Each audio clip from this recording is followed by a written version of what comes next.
Hi, my name's Dee and welcome to Sunchild Tarot. Now this is one of my galactic download readings. Now I haven't done, and I'm not going to do, a reading for the Jupiter Saturn Conjunction. Mainly because it's such a big thing. And my style of reading is a little more is a little more specific, at least I like to think it is. So with the Jupiter Saturn conjunction, just thinking, even on the most basic level, the smallest level, never mind this mutation into air, and like a culmination and re-beginning of an 800-year cycle or of a 200-year cycle, it's still a 20-year cycle. So the changes that will announce are a big thing. And they're a long-term thing. Now, you've seen a show with myself and David Fischer, the astrologer, discussing, what was it we called it, 2020 season finale, looking at the solar eclipse that just went yesterday, to the conjunction itself, but smack bang in the middle of this, the Sun conjuncts the Galactic Centre. Now, the way I'm seeing this is the eclipse is certainly helping to reveal things and to literally eclipse things, get them out of the way. And so this particular galactic download, I mean, it happens this time every year. The Sun at 27 degrees Sagittarius something. It happens with a regularity, but with it being so tight in between the total, and I emphasize total, solar eclipse and the Jupiter Saturn conjunction, mutation into air, and all the other things that we discussed on the show, oh, link in the description down below just in case, then this download promises to be a good one, setting us up, one would hope, if one can receive the energies. And I'm not saying anybody can't, it's just some people may be a little more attuned than others. But the energies will find a way, as they always do. Energy is like water, it will find its way. And that's completely thrown me from what I was going to say. Yeah, right, that's it. Setting us up for the huge thing of this conjunction, of the great conjunction that's coming up.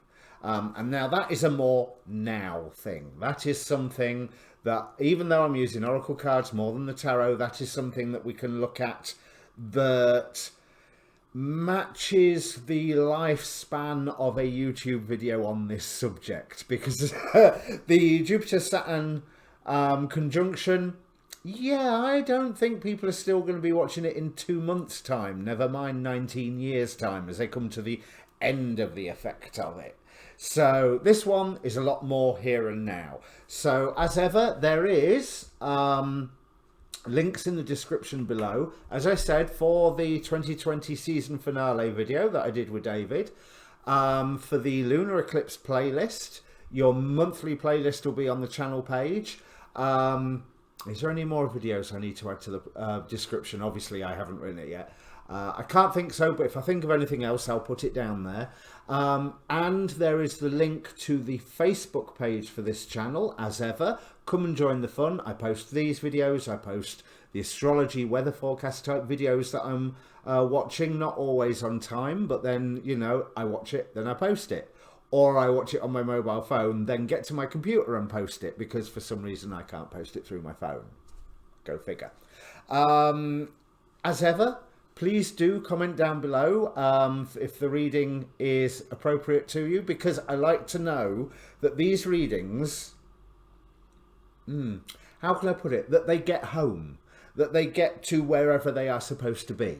Because I do not imagine in the slightest that when I read for a zodiac sign, I'm reading for 1/12 of the population. It's for whoever sees it and whoever it's useful for.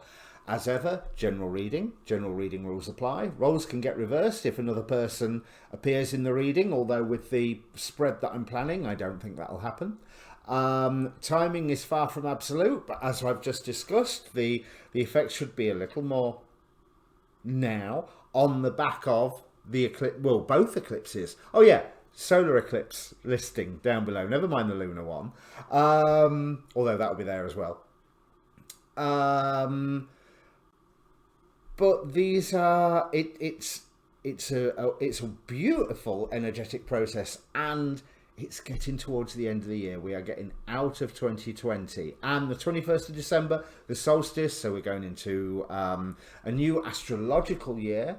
Can't wait, to be honest. So yeah, comment down below. Obviously, I'm a YouTuber. Please subscribe.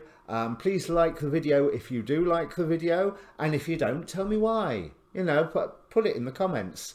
Be nice, obviously, because I will delete any nasty comments or spam comments, which I seem to get a lot of. So if you see any ones with like a time signature and going, oh, I really like you, or whatever it is that they're putting at the minute, then I haven't got around to deleting the spam yet, and YouTube hasn't caught it up. Right, so the reading is for the sign in the title. It's a bulk introduction. There will be a timestamp, as ever, in the description, so that you can watch your sun, your moon, and your rising. Probably not in that order. Sun, rising, moon, I would go. But with all this moon energy with the eclipses, the moon one is just, I think, just as important this time. Okay, let's bring up your cards. Okay, Aries, it looks like change is coming its way for you, and that is what you are being prepared for. The first few oracle cards, we have resilience, walk through your fears, the goddess Nike, and balancing act, before I get into this part. So, you are required to be having resilience, especially because there may be some form of disagreement that's going on around you, some form of internal debate, and, well, I say and or, some form of somebody trying to lead you all along, and you being led along and put into a situation where you're not having all of the facts. I do want to say that's fine. All of that is fine. There is a load of things being brought up for your attention. So like those bits where I don't know what they mean. I don't know what's going on. I don't have all the facts. I don't have all the understandings that I need to move forward. That is fine. That is deliberate. That is definitely deliberate. There is things that you are being asked to call into question, and if you had all of the facts, then maybe you wouldn't be tempted to drive forward with the force that you are required to. So yes, Aries, I'm actually telling you to drive forward with your Aries energy, even without knowing everything that's going on, or that everything that you're being told is true, or that that you understand all the ins and outs of viewpoints around you that are affecting you on a day-to-day level. That's fine with this, because if you take that challenge, you're setting your eyes on a goal here with the Ace of Wands, and you work through your fears. So it's almost saying, go to the bit that makes you feel the most nervous. Then victory is yours, because a time of change is coming. From the angel Arian, we have Azrael, the angel of death. And that, so I look at Azrael in the terms of the death card. Change is coming. Something is being put to death. Something is being removed. That could be the hangover of the eclipse energies, because after all, they're with us for like 3 to 6 months easy. And I think with everything that's going on, you are being asked to look at what you have and value, or no, that's the wrong way to put it.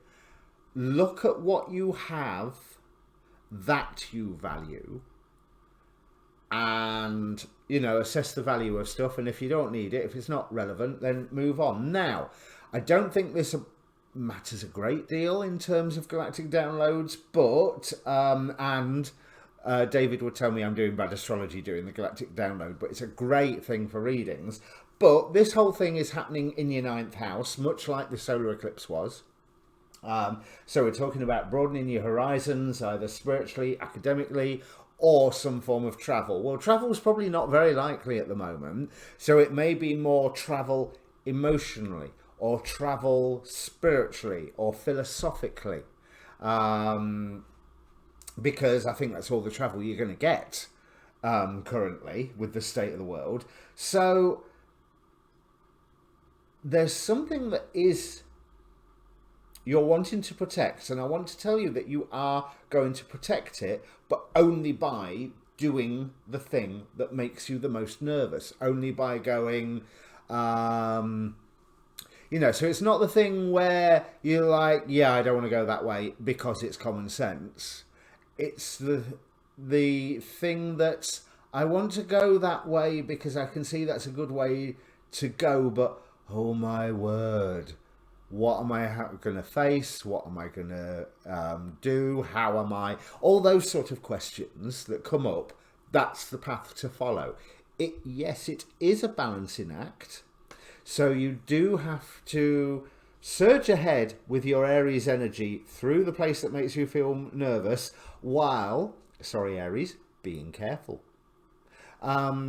Because this is a beginning of a whole new start. But you're having to face something and get rid of it before you can really take advantage of these, I would say, the grand conjunction energies. We have from the Gateway Oracle, stepping into stillness and launching your journey. So again, there's that sense of a new beginning point, not just a new beginning point, a significant new beginning point, which is related to how you feel about things, how you think about things, and just precisely what you hold precious and what you believe is worthy of protection. Because you will end up protecting everything that you want to.